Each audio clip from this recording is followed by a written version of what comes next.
I want to give you guys a heads up, a bit of a warning based on some of the political history of Cory Booker, what might be coming to a news cycle sometime in the near future. Understand that he is a big one for sort of political performances in the real world, which none of these are bad necessarily, but just this is a thing he does. So he went on a 10-day hunger strike during his mayoral run to bring attention to housing issues. Nice. He went on food stamps to show how difficult it is. During one big storm, he shoveled a constituent's driveway and turned his Twitter account into a thing to coordinate shoveling. And so those are the sorts of things that he likes to do. He also, you might recall, ran into a burning building to save his neighbor. Wow. And so if buildings start to spontaneously combust near him in the future, watch out. So okay, well, he plays the media game really well. He does, but he seems to hit a mark that, like, let's say Elizabeth Warren has missed in the past. But so he seems to sort of, and no matter what your politics are, there's the popularity contest, via Twitter, and like obviously running in to save his neighbor just for Twitter. Because like, who hasn't? But that wins him points. To do these stunts, he knows how to appeal to people in that way. So guys, look, that cuts both ways. So he plays the media game well, and hence glowing articles. Every article I read was glowing about Cory Booker. On the other hand, those are good things to draw attention to, and so I like that he did those things. I mean, you can call it stunts, you can call it anything you like, but he's drawing attention to poverty and food stamps, etc. He's shoveling some dude's driveway. God bless his heart, right? I don't know how big the fire was. I really don't. I don't know if it was like, I think it's a little smoke in the background. It was a toaster. You cook, there was a toaster grill. Or if it was like a real serious fire. But in either way, that's described. Yeah, good things. But yeah, would you run into a fire even if it was for politics? I don't know, right? So give him credit. Give him credit. So those are good things that he drew attention to and good things that he did. Yep. Trump said he would run into a school shooting without a gun. Yeah. So he hasn't done it, but anyway, and oh my God. No, we're not saying anything. We're not for saying any of these, I just imagine, what if AOC did this? I'd like it. So I guess I can't get too down on it. Anyway, just that might be coming. So Cory Booker now announced what issues is he going to be driving, at least in the early phases of this campaign. We'll have to see how things develop. Jeff Stein of the Washington Post spoke with some of Cory Booker's aides, and here are a few of the things that they brought up. The baby bonds program that Booker has previously talked about, setting up sort of an initial investment in every child, basically, to help to eliminate some of the systemic inequality of America. Criminal justice reform, antitrust action, legalizing marijuana, that's something he's talked about for a long time. A pilot program for a federal jobs guarantee, housing tax credits for renters, a Green New Deal, and Medicare for all. Although, on those two last ones, there's a need for further details because he said today for Medicare for all, he would not be in favor of eliminating private health insurance. And on the Green New Deal, the Sunrise Movement, they tweeted about it earlier today, and they said there are elements of it that he has supported that I would say go farther than, for instance, what Kamala Harris said last weekend. But he has not necessarily committed to the sort of urgent action that most committed environmentalists mean when we talk about a Green New Deal. Yeah. But look, it's a pretty good record right now. In a different segment, we'll also analyze all the ups and downs of Cory Booker, and he's taken a ton of money from all these different industries in the past, and I think that does merit some skepticism or significant skepticism. But I'm super happy to have him as an ally in all of these, and he did great work on criminal justice reform. So I don't think that that's necessarily the question. And I think that a lot of times the establishment does this trick where they say like, oh, so you're saying he's a bad person. No, nobody said that, right? So we're not having a conversation about whether someone is a good person or a bad person, a good progressive or a bad progressive, a good senator or a bad senator. We're having a conversation about who would be the best person to be president of the United States of America. So I'm happy to have Cory Booker on the team. I'm not sure that I want him to be captain. And that's what this contest is about. Who's going to be the captain of the team? And if you're progressive, you might want the most progressive candidate, but you'd be thrilled that he's at least on board for Medicare for all, et cetera. And so, or you might say, hey, you know what? I think someone who's more centrist is going to win. I don't think so. I think someone who's more progressive has a much better chance of winning. But anyway, for better or for worse, that's his record. You want to get into some of the potential issues? Yes. All right, let's do that. So Cory Booker is he's in the race, and like you said, he's getting a lot of positive coverage, at least initially. Probably it will continue. But at some point, the media's gonna have to figure out if they want him or Kamala Harris in this Democratic primary. He does come into the race though with a number of potential issues. A lot of that having to do with his fundraising.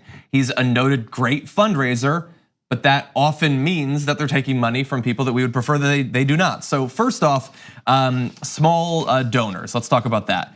Those who gave $200 or less account for 11% of his Senate fundraising base, according to FEC records. He raised his percentage of small dollar donors to 27% in the past 2 years, but Mr. Booker has the lowest percentage of small dollar donor funds of any senator thought to be weighing a presidential bid up until relatively recently. And we can compare that to some of the others. If we bring up this chart, you'll see some of the fundraising as well as the percentage that's small donor. So you see there that he's at 11%, someone like Kirsten Gillibrand's at 16, Kamala Harris at 32, but then you have Elizabeth Warren at half and Bernie Sanders at 61%. So it's a pretty huge range, a huge difference between 11% and 61%. Even what he raised it to, 27, is a lot lower than either Elizabeth Warren or Bernie Sanders. So I'm gonna give a backhanded compliment here. So to be fair to Cory Booker, the 11% is really low because, and not because he has too little small donors, that's only half the equation. The other half of the equation is because he has a lot of really large donors. Yeah. So don't. Oh, good. Right? But those are the facts. So it's not like, my God, he cannot get small donors. It's that he has such gigantic donors that they dwarf his small donors. The fact that he got it up to 27% in the last 2 years is meaningless. He wasn't running for office, so he wasn't soliciting big campaign contributions from Wall Street, et cetera. So 11% is the number to look at there. Yeah, and should we care about the enthusiasm folks have from small donors as opposed to giant corporations? Yeah, I think that's a perfectly legitimate thing to consider. Yeah, and I know, I mean, take this with a grain of salt, but there's gonna be a lot of people running, and the DNC has said that access to the debate stage is going to be driven either wholly or partly, I would assume probably partly, by ability to generate small donors. Now, I'm sure that most of the senators are not gonna have trouble qualifying past whatever bar they have there, but it does mean that it's gonna be something that we're gonna be talking about a lot more, thankfully. I think that's one of the best developments I've heard in a long time. Yeah, that I'm like, that's totally new. Well, we'll see. I mean, it's easy to say that. We'll see what the bar is at. Sure. Yeah. 11%. Maybe 27. Yeah, they're not going to eliminate Cory Booker from the debates. That's not going to happen. But look, I'm not worried about like whether they eliminate establishment candidates from the debates. I want to make sure that populist candidates can get into the debates by getting a lot of small donors. Yeah. So look, one of the things we mainly push for after some of the Just Democrats wins, like Ocasio-Cortez, was, hey, you should use a different standard, because the media kept asking, what did we miss? Why did we miss Ocasio-Cortez, Rashida Tlaib, et cetera? And we said, it's because you missed the small donors, and that's a better indicator of enthusiasm, energy, et cetera. And the fact that the DNC has accepted that is wonderful. So let's see how the debates play out. But now getting to the heart of Cory Booker's fundraising. Look, it's a super real issue. Almost none of the mainstream articles mentioned it, but we went back and looked at, of course, The Intercept and other places that has documented it. So back in 2014, when he ran for Senate, his first full term, he raised more money, and this is amazing, from the financial industry than any other senator. Okay, but I'm not anywhere near done. He also raised the most amount of money, because he's number one in all these categories, from the real estate industry, entertainment industry, tech industry, accountants, and groups considered to be pro-Israel. So, wow, man, big donors love Cory Booker. Oh God, those are all the sectors. Yeah, everything you want. He must be like loving HQ2, Amazon headquarters. I don't know, any kind of, probably against BDS for sure. Not really understanding the occupation. Anyway, great, awesome. Yeah. Let me give you just a couple of the numbers really fast. So from Securities and Investment, he received $1.87 million. This is back in 2014. A ton of money, obviously. also received more pharmaceutical manufacturing cash over the past 6 years than any other Democratic senator, $267,000, amongst a number of others. Here's my one of my favorites. So securities and investment industry obviously is the financial industry. So he's number one at 1.87 million back in 2014. You know who number two was? Mitch McConnell. Mitch McConnell got 1.26 million. He's the leader of the Republicans. He got $600,000 less than Cory Booker did, who's a Democrat. And in the minority. And in the minority in the Senate. That's unbelievable. Wall Street still has some taste, is why. Just a little bit of taste. Well, I would certainly take Booker a million times over McConnell, but the fact that Wall Street would too is interesting and concerning. Look, part of that might have been a reward for 2012 because in 2012 he famously came out and criticized Barack Obama and supported Mitt Romney. He didn't say vote for Romney, he voted for Obama and supported Obama overall. But on the issue of the financial industry, he came out and said that Obama was wrong to criticize Mitt Romney's record in finance and to criticize private equity in general. And Wall Street saw that and loved it. Sure. I mean, listen, I think that some of all of this is going to get just laid out in front of him during the debates. I mean, he's the anti-Warren at this point. And when you look at all of that, and you look at the financial sector that's behind him, who are completely freaked out about Elizabeth Warren running and an Elizabeth Warren presidency, as they are with Bernie Sanders presidency. But no matter what, establishment media says, all of that stuff is gonna be dragged out by the how many candidates are now in the running. They're all gonna lay it out, be like, oh, interesting that you say that you live in this low-income neighborhood in Newark, and yet you have taken tons of donations from the real estate sector. And I'm imagining those aren't neighborhood co-ops that are filling your coffers, right? And so there's those hypocrisies. I do think that where he was strong in that video, and it has to be mentioned, and I sort of did by talking about Beyonce, but centering the amount of racism that this president has kicked up, that has always been part of the legacy of the United States, that is now just bubbling up to the surface and needs to burn off, is crucial. I think any candidate, just as they need to be tackling our inequality, have to be tackling racism and have to have racial justice at the center. So that is why I think he's formidable. I don't think he's formidable in terms of the donors, in terms of his history, and if establishment media is like, well, he's looking good. He's not. And if actually real questions are asked during the debates, and I think that his opponents will ensure that they will be, he will get filleted when it comes to who his biggest donors are and how he will continue to open this country up to even more inequality. So all great points. Let's talk more about more upsides and downsides. So he's obviously great on the issue of race, and we support him wholeheartedly on that. But look, it's one thing to be like, hey, I want full civil rights for African Americans and Latinos and everybody else. That's relatively easy, but you have to back it up with policy. But Cory Booker has. So he did great work on criminal justice reform, deserves among the most credit for the bill that just passed while Trump's president. And that's a bill that's progressive, does not have very many downsides. Does it get everything we want? No, but it moved the ball in a real direction, in a really positive way. So as we're analyzing candidates, we cannot live in that black and white world that the right wing does, or sometimes the establishment does. Neera Tanden famously said about a David Sirota tweet, which showed where Beto O'Rourke had gotten money from oil companies, that it was very dangerous to show where he got money from.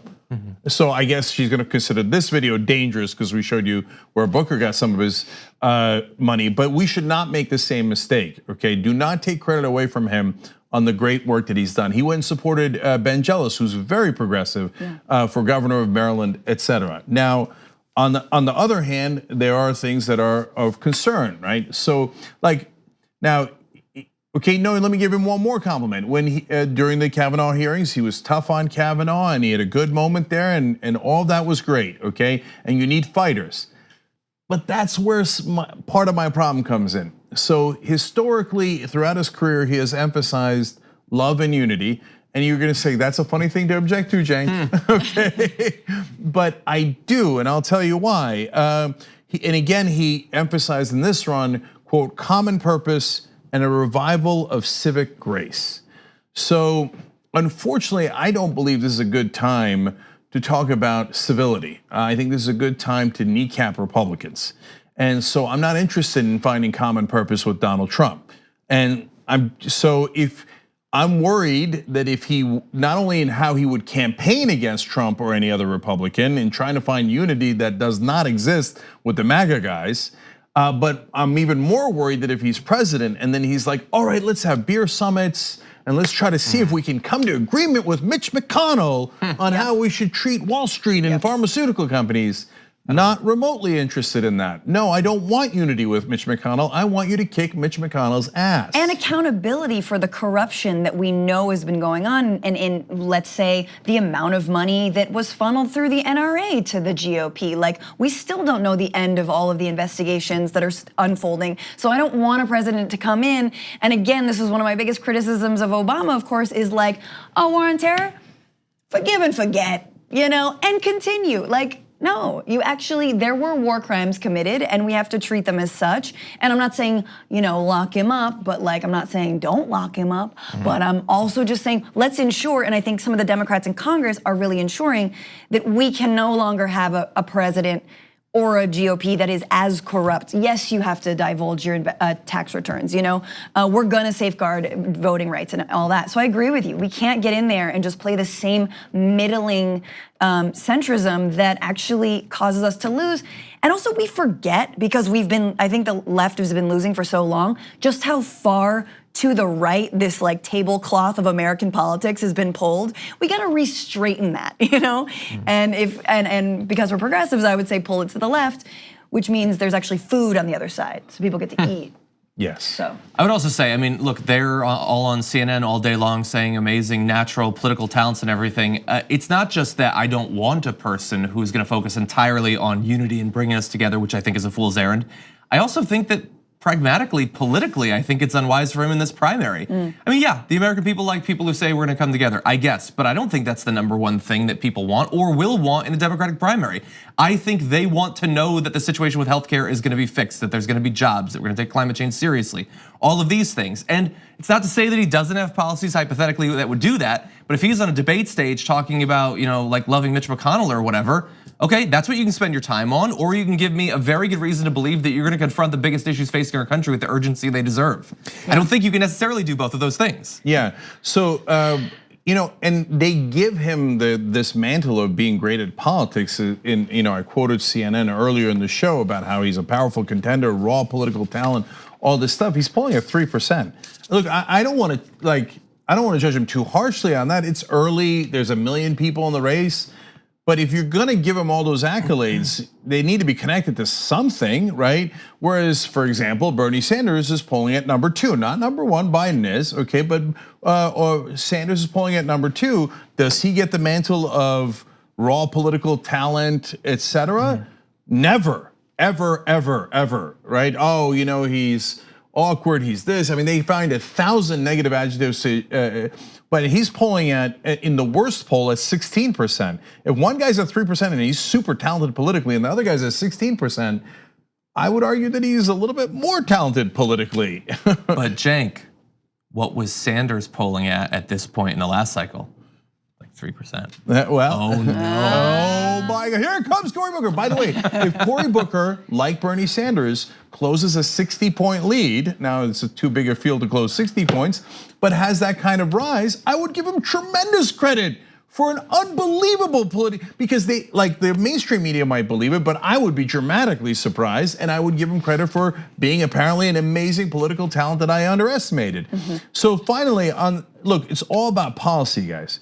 So I hope that's what it's about for you if you're a progressive or whatever you believe in. So and that cuts both directions too. So in reaching out to Republicans, sometimes he has gotten good policies passed, like criminal justice reform that I just mentioned.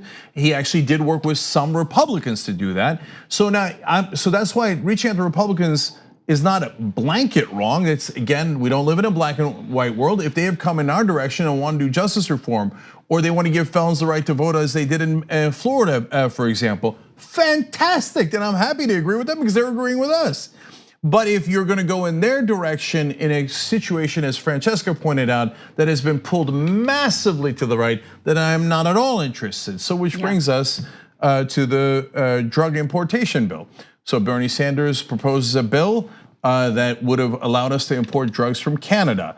And it easily could have passed because 13 Republicans voted for it. So how in the world did it not pass? It got 13 Republicans to vote for it.